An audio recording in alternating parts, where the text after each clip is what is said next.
Hello વિદ્યાર્થી મિત્રો, આપણે લાસ્ટ લેક્ચરની અંદર થર્મોડાયનેમિક્સ ચેપ્ટરનો અભ્યાસ જે છે પૂર્ણ કર્યો.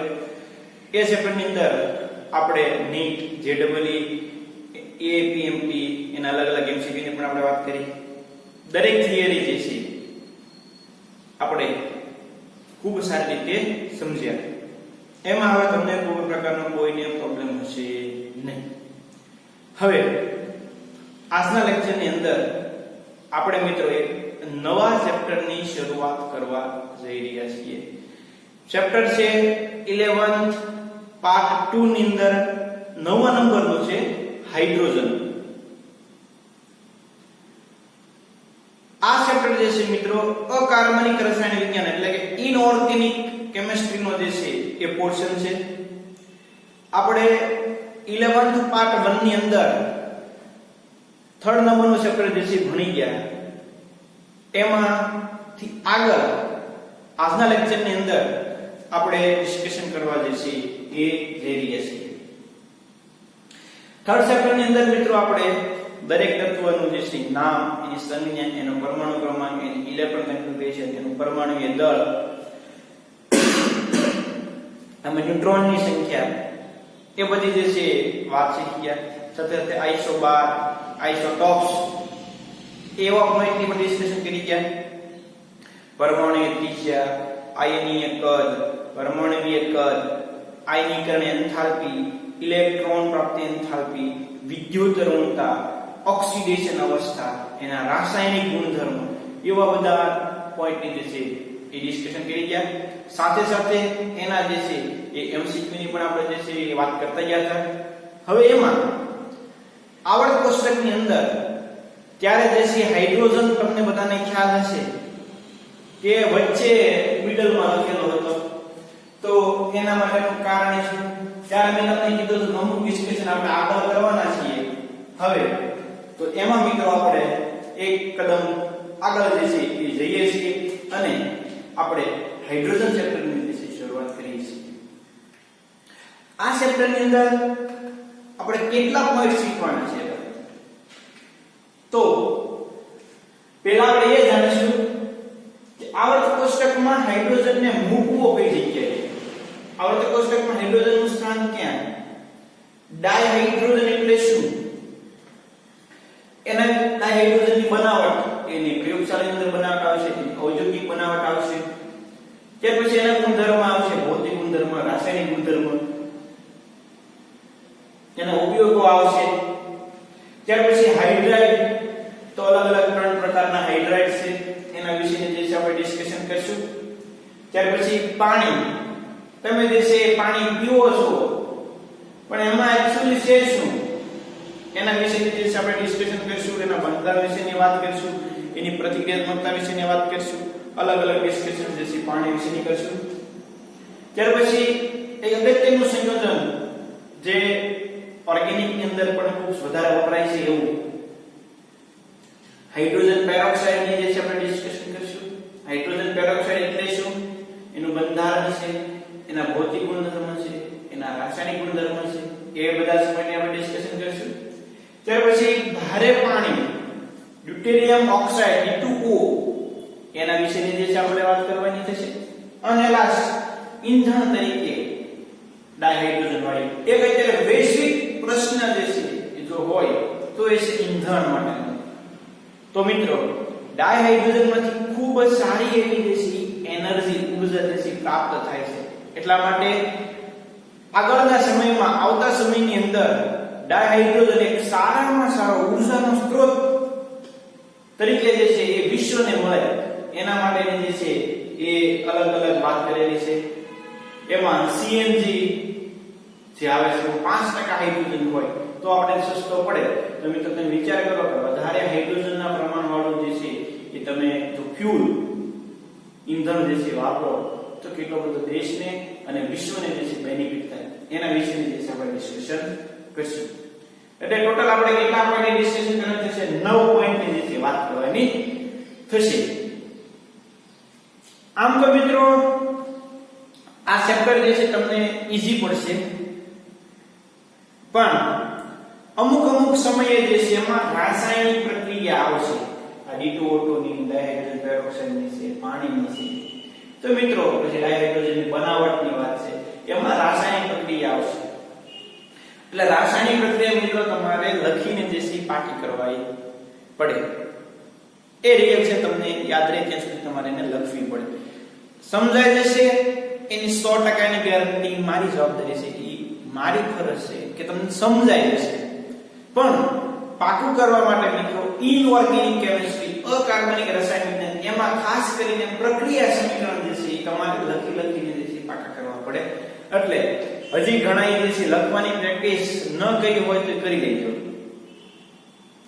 જેટલું વધારે તમે લખશો એટલો તમને દરેક ચેપ્ટરની અંદર વધારેમાં વધારે બેનિફિટ થશે. ઘણા જે છે થિયરી વાંચતા હશે, એના બદલે તમે લખો અને જે છે તૈયાર કરો, તમને જે છે બહુ બધો એનો બેનિફિટ થશે. ઓકે, તો મિત્રો આપણે એક નવા કોન્સેપ્ટની વિશે ડિસ્કશન કરીએ છીએ. એક નવા જોશ અને જુસ્સા સાથે આપણે આ ચેપ્ટરનો જે છે અભ્યાસ કરવાનો છે. હવે મેં તમને કહી તો દીધું છે આપણે કેટલા પોઈન્ટનો જે છે અભ્યાસ કરવાનો છે. ટોટલ 9 પોઈન્ટ છે. એમાં આજના લેક્ચરની અંદર ફર્સ્ટ લેક્ચર જે છે મિત્રો, એમાં આપણે આવર્તક કોષ્ટકમાં હાઇડ્રોજનનું સ્થાન એ જે છે નક્કી કરશું. એટલે કે પહેલા આપણે પ્રસ્તાવના વિશેની માહિતી મેળવશું અને ત્યાર પછી જે છે એ આપણે ક્વેશ્ચન પહેલો આવર્તક કોષ્ટકની અંદર હાઇડ્રોજનના સ્થાન વિશેની જે છે માહિતી મેળવશું. સેકન્ડ લેક્ચરની અંદર ડાયહાઇડ્રોજનની બનાવટ છે, એના ગુણધર્મ જે છે એની આપણે ડિસ્કશન કરીશું. બરોબર? તો સૌપ્રથમ તો ડાયહાઇડ્રોજન, તો મિત્રો ઇનઓર્ગેનિક કેમિસ્ટ્રી એક આપણે બોર્ડવર્કની પદ્ધતિથી યાદ રાખીશું. તમને હું શોર્ટની અંદર બોર્ડવર્ક જે છે લખાવતો જઈશ. બને તો તમારે એ પાઠ કરવાનું, તમારે જે છે એના સેન્ટેન્સ બનાવતા શીખી જવાનું. તો ડાયહાઇડ્રોજન એટલે કે H2, તો મિત્રો એ સાદું બંધારણ ધરાવે છે. કેવું બંધારણ ધરાવે છે? સાદું બંધારણ. એમાં એક જે છે પ્રોટોન છે અને એક જે છે એમાં ઇલેક્ટ્રોન છે. બધાને ખ્યાલ છે હાઇડ્રોજન એક સાદું બંધારણ ધરાવે છે. એક પ્રોટોન અને એક ઇલેક્ટ્રોન છે. આ હાઇડ્રોજન જે છે એ મિત્રો દ્વિઅણુ પરિસ્થિતિમાં હોય.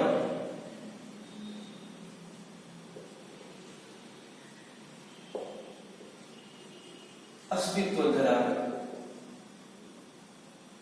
દ્વિઅણુ સ્વરૂપે જે છે અસ્તિત્વની અંદર હોય. એટલે આપણે મિત્રો એને હાઇડ્રોજનને શું કહીએ છીએ? દ્વિઅણુ પરિસ્થિતિમાં હોય એટલે એને આપણે કહીએ છીએ ડાયહાઇડ્રોજન. એને આપણે શું કહીએ છીએ? ડાયહાઇડ્રોજન. એ ખૂબ વધુ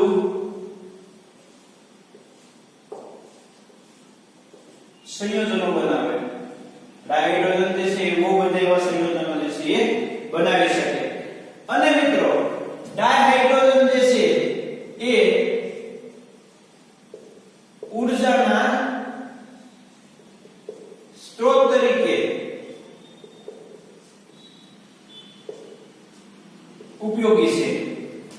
એ ઊર્જાના સ્ત્રોત તરીકે ઉપયોગી છે. વૈશ્વિક સ્તરે ઊર્જાની જે છે આપણને જો જરૂરિયાત પૂરી પાડી શકાતી હોય તો એ જે છે કોણ છે? હાઇડ્રોજન છે. અને આ ત્રીજા નંબરનો જે છે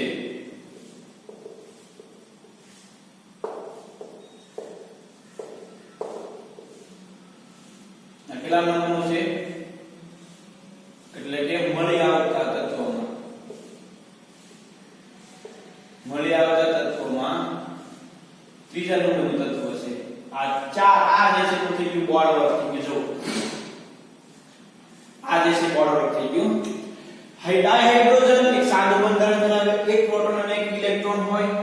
એ દ્વિઅણુ સ્વરૂપે અસ્તિત્વ ધરાવે એટલે આપણે ડાયહાઇડ્રોજન કહીએ છીએ મિત્રો એ ખૂબ એવા સંયોજનો જે છે બનાવી શકે ઉપરાંત ડાયહાઇડ્રોજન જે છે ઊર્જાના સ્ત્રોત તરીકે ઉપયોગી છે વૈશ્વિક સ્તરે ઊર્જાની જો જરૂરિયાત પૂરી પાડી શકાતી હોય તો ભવિષ્યની અંદર ડાયહાઇડ્રોજન છે અને એ મળી આવતા તત્વોમાં કેટલા નંબરનું છે ત્રીજા નંબરનું જે છે તત્વ છે તો મિત્રો તમને જે આ સ્લાઇડ દેખાય છે એનું જે છે આ બોર્ડર થઈ ગયું આપણે થર્ડ ચેપ્ટરમાં જે છે શીખતા હતા બને ત્યાં સુધી બોર્ડર થી જે છે આપણે થિયરી જે છે યાદ રાખવાની કે જેથી આપણને પ્રોબ્લેમ ન પડે આપણને જે છે બેનિફિટ થાય ઓકે તો એક આ તમારા માઇન્ડ ની અંદર આખી ઇમેજ જે છે સેટ કરી દો ડાયહાઇડ્રોજન સાદું બંધારણ એક પ્રોટોન એક ઇલેક્ટ્રોન દ્વિઅણુ સ્વરૂપે અસ્તિત્વ ધરાવે એટલે કે ડાયહાઇડ્રોજન એને આપણે કહીશું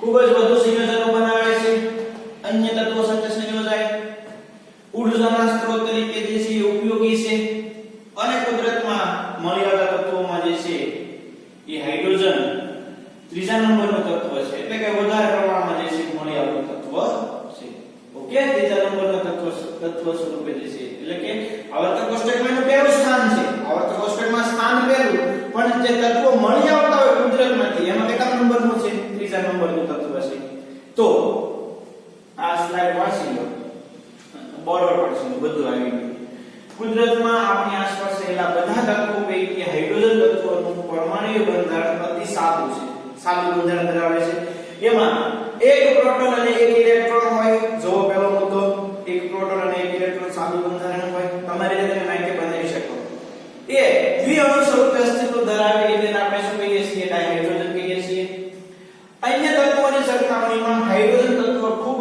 વધારે સંયોજનો જે છે બનાવે શું તમે જાણો છો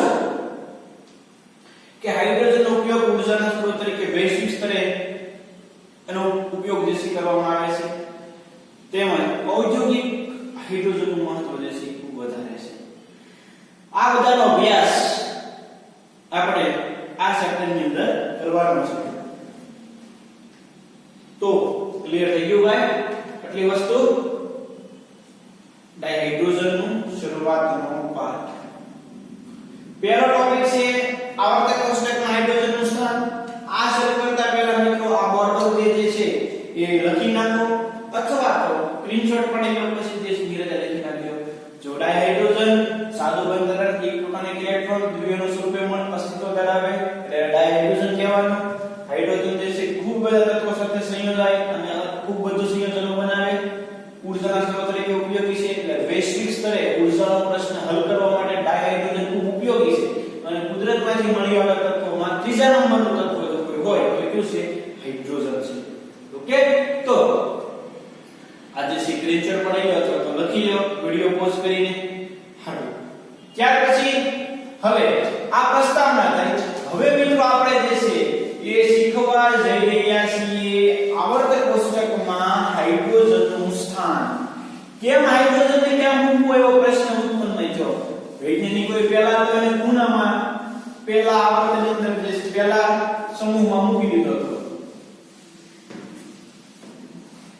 શરૂઆતની અંદર પણ હાઇડ્રોજનનું ખરેખર સ્થાન ક્યાં હશે આવર્તક કોષ્ટકમાં નક્કી કરવું જે છે એ પડે એટલે આપણો ક્વેશ્ચન છે આધુનિક આવર્તક કોષ્ટકમાં હાઇડ્રોજનના સ્થાનની ચર્ચા કરો અથવા તો હાઇડ્રોજનનું આવર્તક કોષ્ટકમાં સ્થાન ચર્ચાસ્પદ છે વિધાન સમજાવો ટોપિક છે આપણો હાઇડ્રોજનનું આવર્તક કોષ્ટકમાં સ્થાન position of hydrogen in the periodic table okay તો હવે જે ડિસ્કશન કરીએ છીએ એના માટેનો ક્વેશ્ચન આવો હશે ક્વેશ્ચન તમને દેખાય છે હાઇડ્રોજનના આધુનિક આવર્તક કોષ્ટકમાં સ્થાનની ચર્ચા કરો અથવા તો હાઇડ્રોજનનું આવર્તક કોષ્ટકમાં સ્થાન ચર્ચાસ્પદ છે વિધાન સમજાવો ક્વેશ્ચન આવો હશે આપણે થિયરી જે છે એ ભણવાની શરૂઆત કરીએ તો મિત્રો હાઇડ્રોજન જે છે હાઇડ્રોજન એ પ્રથમ નંબરનું તત્વ છે હાઇડ્રોજન કેવા કેટલા નંબરનું તત્વ છે પ્રથમ નંબરનું તત્વ છે પણ આવર્તક કોષ્ટકમાં સ્થાન એનું ખૂબ જ જે છે એ ચર્ચા પાસે ખૂબ જ છે આ હાઇડ્રોજનની ઇલેક્ટ્રોનિક કન્ફિગ્યુરેશન કેટલી છે ભાઈ 1s1 હાઇડ્રોજનની ઇલેક્ટ્રોનિક કન્ફિગ્યુરેશન કેટલી છે 1s1 હવે આપણે બે પોઈન્ટની ચર્ચા કરવાની છે હાઇડ્રોજનને સમૂહ 1 સાથે સરખાવવાનો છે કોની સાથે સરખાવવાનો છે સમૂહ 1 સાથે અને હાઇડ્રોજનને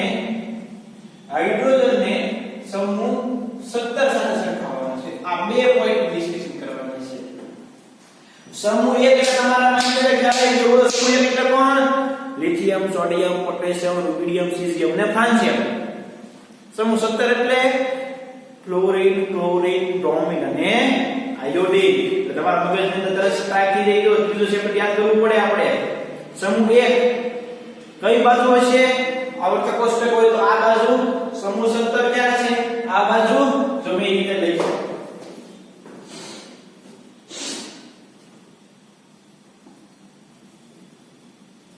બરોબર આ હાઇડ્રોજન જે છે મિત્રો એની ઇલેક્ટ્રોનિક કન્ફિગ્યુરેશન 1s1 છે આ જે છે એ વાયુ સ્વરૂપમાં હોય કયા સ્વરૂપમાં હોય વાયુ સ્વરૂપમાં હોય અને એ H2 દ્વિઅણુ હોય એ શું હોય દ્વિઅણુ સ્વરૂપે અસ્તિત્વ ધરાવે જો એક પોઈન્ટ છે મિત્રો આપણે કાંઈ ઉતાવળ નથી આપણે શાંતિથી સમજવાના છે આ ત્રણ પોઈન્ટ તમારા માઇન્ડની અંદર સેટ કરો હાઇડ્રોજન 1s1 ઇલેક્ટ્રોનિક કન્ફિગ્યુરેશન એ વાયુ સ્વરૂપે હોય અને શેમાં હોય દ્વિઅણુમાં એટલે H2 સ્વરૂપે અસ્તિત્વ ધરાવે ઉપરાંત આને અધાતુ છે એમ પણ કહેવાય શું કહેવાય એને અધાતુ છે બરોબર ચલો હવે મિત્રો હાઇડ્રોજન ક્યાંક સમૂહ 1 ની સાથે સરખાપણું ધરાવે છે અને ક્યાંક સમૂહ 17 સાથે સરખાપણું ધરાવે છે એ જોતા જઈએ આપણે પહેલું શું સમજાવું છું હું હાઇડ્રોજન ક્યાંક સમૂહ 1 સાથે સરખાપણું ધરાવે છે હાઇડ્રોજન ક્યાંક સમૂહ 1 સાથે સરખાપણું ધરાવે છે ક્યાંક સમૂહ 17 સાથે સરખાપણું ધરાવે છે એટલે હાઇડ્રોજન ને ક્યાં મૂકવો ભાઈ પહેલા સમૂહમાં કે 17મા સમૂહમાં એવો પ્રશ્ન જે છે ઉત્પન્ન થયો શું થયો ઉત્પન્ન થયો કેમ તો કે આલ્કલી ધાતુની સામાન્ય ઇલેક્ટ્રોનિક રચના સમૂહ 1 એટલે મિત્રો એ છે આલ્કલી ધાતુ એ શું છે આલ્કલી ધાતુ તો જો ખાસ સમજો આ એક વખત સમજી લેશો અને આ બોર્ડ પર લખી લેશો એટલે તમારે પછી આ ક્વેશ્ચનને ક્યારેય દેશે વાંચવો પડશે નહીં આલ્કલી ધાતુ સમૂહ 17 એટલે આપણે બધાને ખબર છે એને શું કહેતા હતા આપણે હેલોજન તત્વો સમૂહ 1 એટલે કે આલ્કલી ધાતુ એની સામાન્ય ઇલેક્ટ્રોનિક રચના 1s1 છે હાઇડ્રોજનની જો વસ્તુ છે ને સરખામણી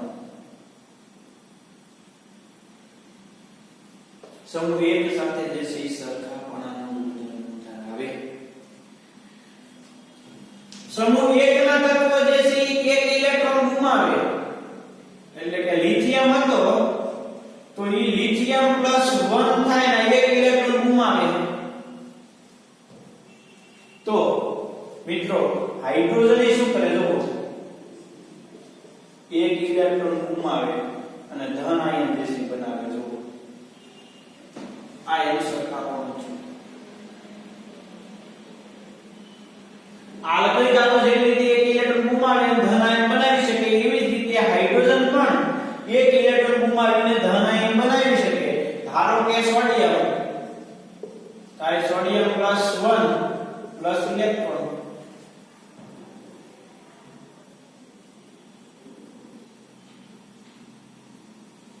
થાય છે ક્લિયર સમૂહ 1 સાથેનું સરખાપણું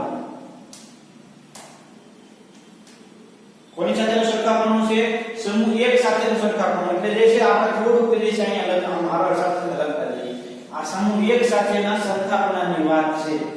જુઓ સાથે સાથે લખીને તમને સમજવામાં સરળતા રહે. ઇલેક્ટ્રોન કન્ફિગરેશનનું સરખાપણું છે, આવી રીતે સરખાપણું છે. મિત્રો સમૂહ એકના તત્વો સહેલાઈથી ઇલેક્ટ્રોન ગુમાવે એટલે પોતાનું ઓક્સિડેશન થાય એટલે એને કહેવાય રિડક્શન કરતા. સમૂહ એકના તત્વો રિડક્શન કરતા સહેલા ભાઈ હાઇડ્રોજનની રિડક્શન કરતા થાય. હાઇડ્રોજન પણ સારો એવો રિડક્શન કરતા છે. તો આ બંનેનું એકબીજાનું સરખાપણું આવ્યું.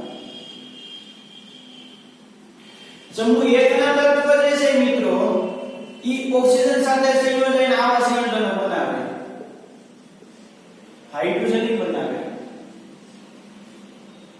સમૂહ એકના તત્વ જે છે ઈ હાઇડ્રોજન સાથે સંયોજન અને આવા સંયોજનો બનાવે, હાઇડ્રોજન બનાવે. તો આ એનું સરખાપણું છે. આ બધું જે છે ઈ સમૂહ એક સાથે શું થયું? સરખાપણું થયું. તો જુદાપણું શું છે? તો સમૂહ એક જે છે એ ધાતુ છે, આ અધાતુ છે.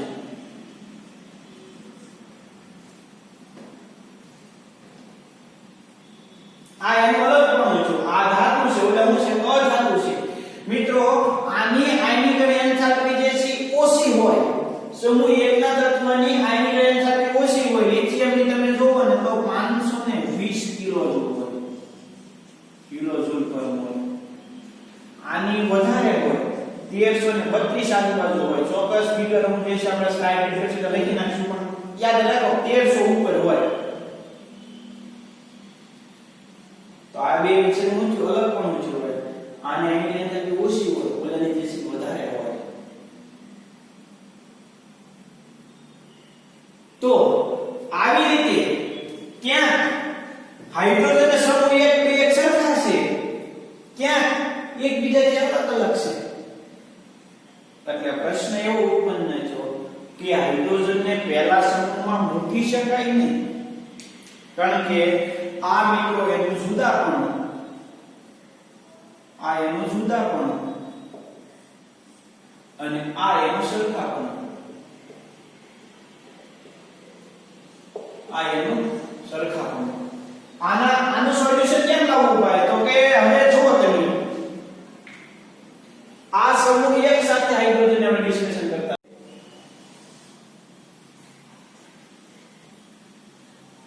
સત્તરમાં સમૂહ સાથેની વાત કરવાની થાય તો મિત્રો આની ઇલેક્ટ્રોન કન્ફિગરેશન 1s1 છે. તો આની છે NH2NP5.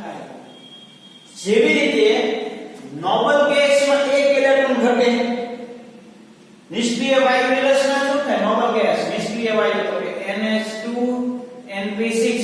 જેમ અહીંયા એક ઇલેક્ટ્રોન ઘટે 17માં સમૂહમાં, એવી રીતે મિત્રો આને 1s2 થવું હોય તો એક જ ઇલેક્ટ્રોન ઘટે. તો કે આ બે સરખાપણા આવે. જો અહીંયા 1s2 થવું હોય, નિષ્ક્રિય વાયુ લેવું 1s2 થવું હોય તો અહીંયા જે બે ઇલેક્ટ્રોન ઘટે અહીંયા એક ઇલેક્ટ્રોન ઘટે. તો કે સમૂહ 17 જેવાય છે. મિત્રો સમૂહ 17 ના તત્વો પ્રબળ ઓક્સિડેશન કરતા છે.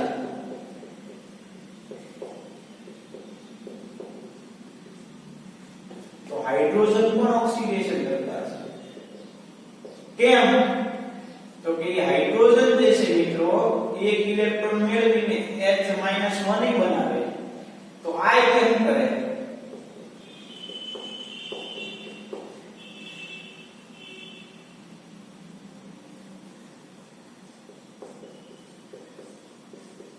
એક ઇલેક્ટ્રોન મેળવીને ઋણાયન બનાવે.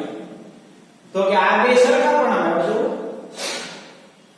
આ પણ ઓક્સિડેશન કરતા તરીકે વર્તે, આ પણ ઓક્સિડેશન કરતા તરીકે વર્તે. આ એક ઇલેક્ટ્રોન મેળવી શકે અને ઋણાયન બનાવે, એક સંયોજક ઋણાયન. આ પણ એક ઇલેક્ટ્રોન મેળવે, સરખાપણું આવ્યું. આ જે છે NaCl, NaF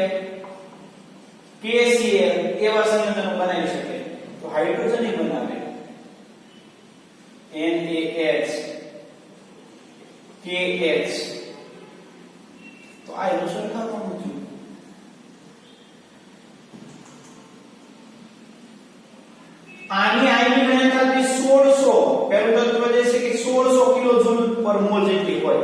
કેટલી હોય આપણે ચોક્કસ આંકડો જે છે જોઈ લેવો હોય તો જોઈ લઈએ. કમો આંકડો જે છે મને યાદ નથી તો આપણે જોઈ લઈએ. કેટલી છે ભાઈ? 1680. કેટલી છે? 1680. 1680 કિલો જૂલ પર મોલ. અને અહીંયા કેટલી છે? 312. આને સોરી હાઇડ્રોજનની આયનિક એન્થાલ્પી કેટલી છે ભાઈ? હાઇડ્રોજનની તો કે 1312 કિલો જૂલ પર મોલ. તો આની છે 1680 કિલો જૂલ પર મોલ. ત્યાં એક બે સરખામણું છે. હાઇડ્રોજન એ અધાતુ છે મિત્રો, આ અધાતુ છે.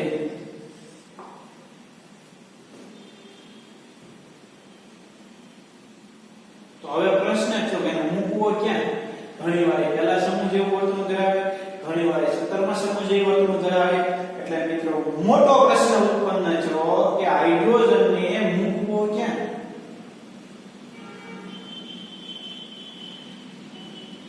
હાઇડ્રોજનને મૂકવો ક્યાં? તો હાઇડ્રોજન આવે અદ્વિતીય અજોડ વર્તણૂક. હાઇડ્રોજનની આવી અદ્વિતીય અજોડ વર્તણૂકને આધારે એવું નક્કી થયું કે હાઇડ્રોજનનો સમૂહ 1 માં પણ નહીં, હાઇડ્રોજનનો સમૂહ 17 માં પણ નહીં, હાઇડ્રોજનને આવર્તક કોષ્ટકની અંદર ઉપરના મધ્ય ભાગની અંદર દર્શાવી દો. અને હાઇડ્રોજનને જો અહીંયા મધ્ય ભાગમાં દરેક આવર્તક કોષ્ટક જોઈએ તો અહીંયા લખેલો હશે ઉપર વચ્ચે. કેમ? અમુક વાળી સમૂહ 1 જેવી વર્તણૂક પણ ધરાવે, અમુક વાર સમૂહ 17 જેવી પણ વર્તણૂક ધરાવે. એટલે વૈજ્ઞાનિકોને એવો પ્રશ્ન થયો કે આપણે હાઇડ્રોજનનું ચોક્કસ લોકેશન ફિક્સ કરી શકતા નથી. તો શું કરવાનું ભાઈ? તો કે એમ કરો એને આપણા બધા જ પ્રશ્નોનું સોલ્યુશન આવી જાય. હાઇડ્રોજનને ગમે તો સમૂહ 1 જેવો રહે, હાઇડ્રોજનને ગમે તો સમૂહ 17 જેવો રહે. આપણે એને આવર્તક કોષ્ટકના મધ્ય ભાગમાં જે છે એ મૂકી દઈએ. એટલે આવર્તક કોષ્ટકમાં મધ્ય મૂકી દઈએ. ઓલો કેમ હોય કે ક્લાસની અંદર એક કપાળી હોય, દાંડ હોય, જેને ભણવું ન હોય તો પરાણે આપણે ભણાવવો હોય તો એને ક્લાસમાં ગમે એને બેસવા દઈએ તો ત્યાં ન્યુસન્સ ઉત્પન્ન કરે. પણ એને પહેલી બેન્ચે લઈ લઈએ તો આગળ મધ્યમાં પહેલી બેન્ચે લઈ લઈએ તો એને ગમે તો ઓલા જેવો છે ને એને ગમે તો ઓલા જેવો છે. પણ એ ખરેખર પહેલા બેસે એટલે થોડું ઘણું ભણે. જેવું થયું હાઇડ્રોજનને ગમે તો સમૂહ 1 જેવો થાય, એને ગમે તો સમૂહ 17 જેવો થાય. એને આવર્તક કોષ્ટકમાં ઉપરના મધ્ય ભાગમાં મૂકી દો. આપણા પ્રશ્ન સોલ્વ. આપણને આપણો જે આન્સર મળી ગયો. સમૂહ 1 ને બદલે સમૂહ 17 ને બદલે એને આવર્તક કોષ્ટકના મધ્ય ભાગમાં. ક્લિયર? તો મિત્રો આ જે છે હવે આપણે થિયરી રીડ કરતા જઈએ, આની સાથે સરખાવતા જઈએ. ક્યાંક સમૂહ 1 જેવો છે, ક્યાંક સમૂહ 17 જેવો છે, ક્યાંક સમૂહ 1 સાથે સરખાપણું છે, ક્યાંક સમૂહ 17 સાથે સરખાપણું છે. તો આ બધું વાતને આધારે એવું સાબિત થાય કે હાઇડ્રોજનને મધ્ય ભાગમાં મૂકવાનું. હજી એક પોઈન્ટ લઈ ગયો. આ જે છે મિત્રો એ H2 સ્વરૂપ ધરાવે. આ પણ Cl2 Br2 I2 સ્વરૂપ અસ્તિત્વ ધરાવે. એટલે કે ડાયએટોમિક બોન્ડ. આ જે છે મોનોએટોમિક હતો. આ જે છે જુદાપણામાં જો આ સોડિયમ આ કે એવું જ હોય. એટલે આ શું હોય? H2 સ્વરૂપ કહેવાય. તો આવી રીતે સમૂહ 1 થી જે છે અલગ પડે છે, જુદાપણું છે, આ સરખાપણું છે. પોઈન્ટ જોતા જઈએ. જો કોઈ પોઈન્ટ રહી ગયો હોય તો આપણે એડ કરી દઈશું. આપણે આ વસ્તુ યાદ રાખશું. આપણો જે છે પેલો પાર્ટ એક વખત હોમવર્કની અંદર બળ લખવાનું અને એક વખત હોમવર્કની અંદર થિયરી લખવાની. બરોબર? હાઇડ્રોજનનું આવર્તક કોષ્ટકનું પ્રથમ તત્વ છે. તેમ છતાં આવર્તક કોષ્ટકમાં તેનું સ્થાન ચર્ચાનો વિષય બની રહ્યો હતો. તમે જાણો છો તે મુજબ હાલમાં આવર્તક કોષ્ટકને તેની ઇલેક્ટ્રોનીય રચના મુજબ ગોઠવવામાં આવે છે. હાઇડ્રોજનની ઇલેક્ટ્રોનની રચના કેટલી છે? 1s1. એક બાજુ તેની ઇલેક્ટ્રોનની રચના આલ્કલી ધાતુ જેટલી છે. તેથી બાહ્યતમ ઇલેક્ટ્રોનની રચના NS1 ને સમાન છે. જો NS1 ને સમાન છે. બીજી બાજુ હાઇડ્રોજનમાં હેલોજનની જેમ આવર્તક કોષ્ટકમાં 17 માં સમૂહના તત્વોની ઇલેક્ટ્રોનની રચના NH2NP5 હિલિયમ ઉમદા વાયુ તત્વોની ઇલેક્ટ્રોન રચના 1s2 કરતા 1 ઇલેક્ટ્રોન ઓછો છે. જો 1s2 કરતા ઓછો છે. કેમ? આમાં નોબલ ગેસ કરતા 1 ઇલેક્ટ્રોન ઓછો છે. આમાં પણ હાઇડ્રોજનમાં પણ એક ઓછો છે. તો કે આની જેવી વર્તણૂક છે અને આની જેવું દર્શાવે છે. તેથી હાઇડ્રોજન આલ્કલી ધાતુ તત્વોની જે 2 ઇલેક્ટ્રોન ગુમાવીને ધન વીજભારિત આયન બનાવે છે. જો 1 ઇલેક્ટ્રોન ગુમાવીને ધન વીજભારિત આયન બનાવે છે. સાથે સાથે હેલોજન તત્વોની જે 2 ઇલેક્ટ્રોન મેળવીને ઋણ આયન પણ બનાવે છે. ઋણ વીજભારિત આયન પણ બનાવે છે. આમાં બધું ભેગું આવશે. આપણે બે અલગ અલગ શીખ્યા. બરોબર? હું જવાનું નહીં. પહેલો પોઈન્ટ જે છે ને આપણે પોઈન્ટ લખતા જવાના. એટલે ત્યાં આપણે ખ્યાલ કરતો રહે. પહેલો પોઈન્ટ કોના વિશેની વાત કરી? તો કે એની ઇલેક્ટ્રોનિક રચનાના આધારે. બીજો પોઈન્ટ કોને યાદ કરી? કોને વાત કરી? યાદ કરીને લખે છે તો કે ધન વીજભારિત અને ઋણ વીજભારિત. આલ્કલી ધાતુ તત્વોની જેમ હાઇડ્રોજન ઓક્સાઇડ, હેલાઇડ અને સલ્ફાઇડ જે બનાવે છે. આ એનો ઓક્સાઇડ છે. એવી જ રીતે જે છે હેલાઇડ છે. એવી જ રીતે સલ્ફાઇડ જે છે એ બનાવી શકે છે. કોણ? હાઇડ્રોજન. આલ્કલી ધાતુ તત્વોની વિરુદ્ધ અતિ ઊંચી આયનિક એન્થાલ્પી ધરાવે છે. સામાન્ય સ્થિતિમાં ધાત્વિક લાક્ષણિકતા ધરાવતો નથી. હાઇડ્રોજન કેવો છે? અધાતુ છે. આ પણ કેવા છે? અધાતુ છે. આ કેવા છે? ધાતુ છે. ત્યાં જે છે કેવી છે? એવી અલગ વર્તણૂક ધરાવે. વાસ્તવમાં આયનિક એન્થાલ્પીના સંદર્ભમાં હાઇડ્રોજન હેલોજન સાથે વધુ સમાનતા ધરાવે છે. કારણ કે આની કેટલી છે? 1312 કોની? હાઇડ્રોજનની. સમૂહ 17 ની કેટલી છે? 1680. નજીકની કહેવાય. 300 નો ગેપ છે. જ્યારે અહીંયા લિથિયમની તમે જોવો તો 520 છે. ત્યાંથી જે છે બહુ વધારે કહેવાય. ગેપ જે છે બહુ મોટો કહેવાય. હેલોજનની માફક દ્વિઅણુ જે છે બનાવે છે H2 આ સિકન્ડ Cl2 આપેલી છે. તે વિભિન્ન તત્વો સાથે જોડાઈને હાઇડ્રાઇડ અને અનેક સહસંયોજક સંયોજનો બનાવે છે. જો હાઇડ્રાઇડ બનાવે આવી રીતે આવે છે. હેલાઇડ બનાવે. એક સંયોજક સંયોજનો બનાવે. તેમ છતાં હાઇડ્રોજનની પ્રતિક્રિયાત્મકતા હાઇડ્રોજન કરતા ઘણી ઓછી છે. પ્રતિક્રિયાત્મકતાની વાત કરી હોય મિત્રો તો જુદાપણાની વાત કરી હોય તો જે છે આપણે અહીંયા લખી નાખીએ. હાઇડ્રોજનની H2 એટલે પ્રતિક્રિયાત્મકતા ઓછી. અહીં લખી નાખીએ પ્રતિક્રિયાત્મકતા હાઇડ્રોજનની કેવી? ઓછી. જ્યારે હેલોજનની પ્રતિક્રિયાત્મકતા કેવી? પ્રતિક્રિયાત્મકતા વધુ. હાઇડ્રોજનની પ્રતિક્રિયાત્મકતા હેલોજન કરતા ઘણી ઓછી હોય છે. આની ઓછી છે અને બીજી વધારે. કેટલીક વાર સુધી હાઇડ્રોજન આલ્કલી ધાતુઓ અને હેલોજન સાથે સમાનતા ધરાવે છે. તેમ છતાં તેમની સાથે અસમાનતા પણ ધરાવે છે. પ્રાસંગિક પ્રશ્ન એ છે કે આવર્તક કોષ્ટકમાં હાઇડ્રોજનને મૂકવો ક્યાં? એટલે લાસ્ટમાં મિત્રો એવું સાબિત થયું હાઇડ્રોજનને આવર્તક કોષ્ટકમાં નીચેમાં મૂકવો. આ મિત્રો આપણો આ બોર્ડ વર્ક છે તમારું. અને આ જે થિયરી છે. હવે તમારી રીતે તમે આમાં લખી શકો છો. હું તમને સમજ કહેતો હતો.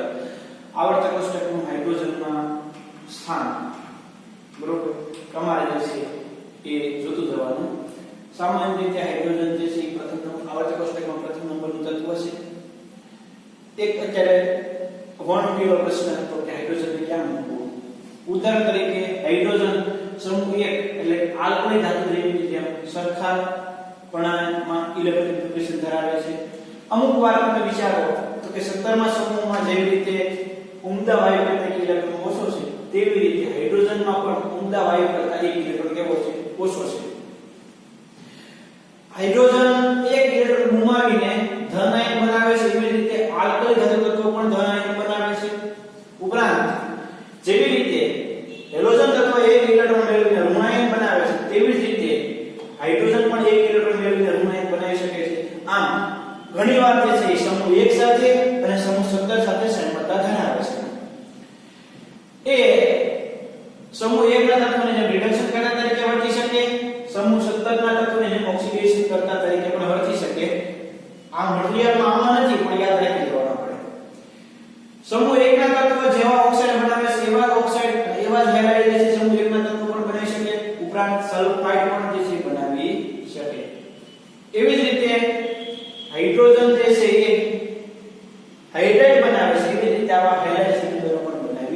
શકે, એટલે કે આમ હાઇડ્રોજન સમૂહ 1 સાથે અને સમૂહ 17 સાથે સંયમતા ધરાવે છે.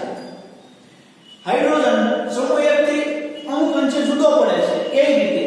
તો કે સમૂહ 1 ના તત્વો ધાતુ છે, સમૂહ 2 ના તત્વો અધાતુ છે. આયનિક એન્થાલ્પીના ક્રમમાં તમે વાત કરતા હો તો સમૂહ 1 ના તત્વોમાં લિથિયમની 520 કિલોજૂલ પર મોલ આયનિક એન્થાલ્પી છે, જ્યારે હાઇડ્રોજનની એના કરતા ખૂબ વધારે છે, 1312 કિલોજૂલ પર મોલ, જે હેલોજન તત્વને નજીકની આયનિક એન્થાલ્પી છે, એટલે કે સમૂહ 17 સાથે સંયમતા ધરાવે છે. ઉપરાંત હાઇડ્રોજન અધાતુ તત્વ છે, હેલોજન પણ અધાતુ તત્વ છે. હાઇડ્રોજન ડાયએટોમિક છે, હેલોજન પણ ડાયએટોમિક છે, એટલે કે સમૂહ 17 સાથે સંયમતા ધરાવે છે. સમૂહ 17 થી જુદાપણું પણ ધરાવે છે. કઈ રીતે? તો કે એની પ્રતિક્રિયાત્મકતા ઓછી છે, કોની? હાઇડ્રોજન. હેલોજનની પ્રતિક્રિયાત્મકતા કેવી છે? વધુ છે. તો એક પ્રશ્ન ઉત્પન્ન થયો કે હાઇડ્રોજનને મૂકવો ક્યાં? આવર્તક કોષ્ટકમાં સમૂહ 1 માં કે સમૂહ 17 માં? તો એનો ઉકેલ હાઇડ્રોજનને આવર્તક કોષ્ટકમાં ઉપરના મધ્ય ભાગમાં જે છે ગોઠવીને આ જે વન ઉકેલ પ્રશ્ન હતો એ પ્રશ્નનો જે છે એ નિરાકરણ કરવામાં આવ્યું. આ આપણો જે છે પહેલા ક્વેશ્ચનનો આન્સર થાય. આમાંથી જ લખવાનું છે, તમારે જે છે ક્લિયર કરી નાખવાનું. એક વખત બોર્ડર લખવાનો હોમવર્કની અંદર અને એક વખત થિયરી લખવાની, તમને જે છે એ ક્લિયર બધું થઈ જશે. ઓકે? આવર્તક કોષ્ટકમાં હાઇડ્રોજનનું સ્થાન ઉપરના મધ્ય ભાગની અંદર. મિત્રો, હાઇડ્રોજન જે છે ઈ જ્યારે એક ઇલેક્ટ્રોન દૂર થાય એટલે S+ થાય ત્યારે એનું કદ જે છે ઈ નિરોધ 1.5 ગુણ્યા 10⁻³ પાઇકોમીટર થાય.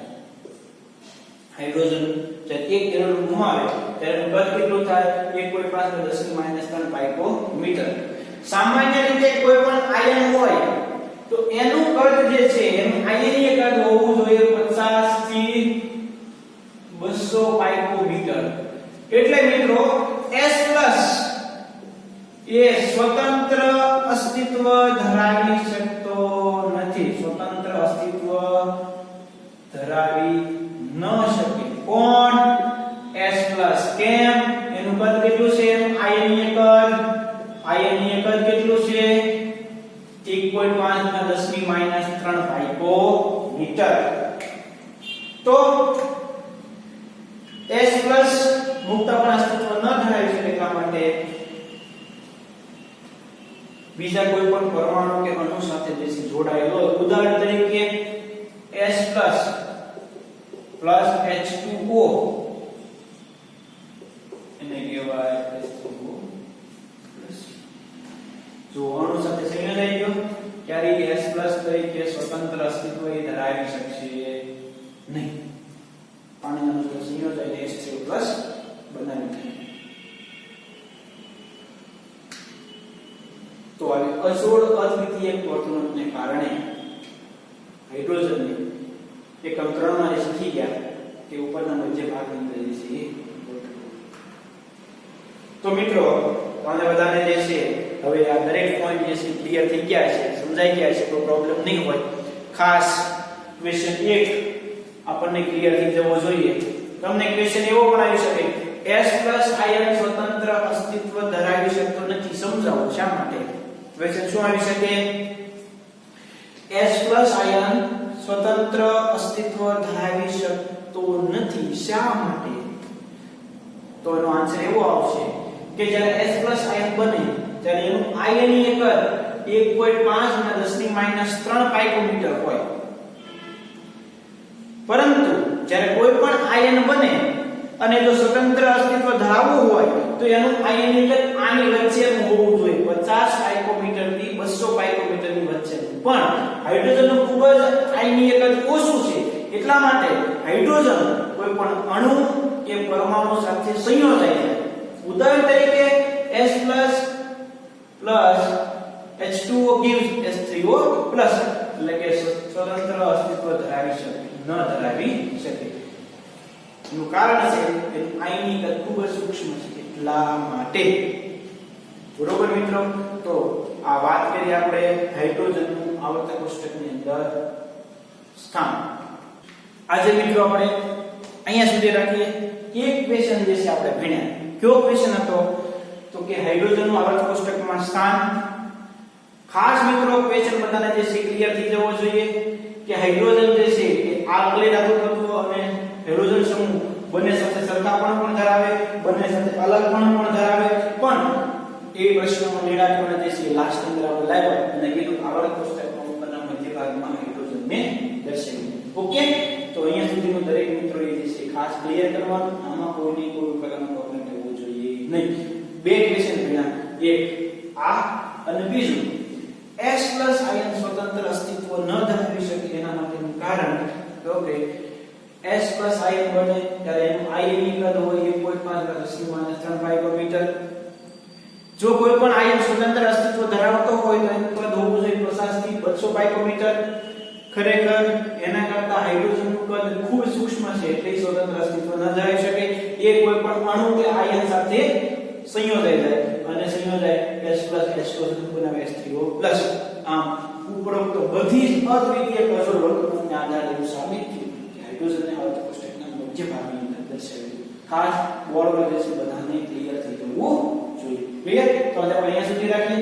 નેક્સ્ટ લેક્ચરમાં આપણે 9.2 નંબર ટોપિક થી ડાયહાઇડ્રોજનના સ્ત્રોત વિશેની નોંધ જે છે આપણા લેક્ચરની શરૂઆત કરીશું. ઓકે, તો આજે આપણે અહીંયા સુધી રાખીએ. દરેક મિત્રો એક ઓર્ગેનિક કેમિસ્ટ્રીમાં દરેક મિત્રો જે છે ઇનઓર્ગેનિક કેમિસ્ટ્રીમાં એક નવી પકડ મળે, એક નવો જે છે આપણા કોન્સેપ્ટ ક્લિયર થાય એ માટે ખૂબ સારામાં સારી રીતે તૈયારી કરવાની.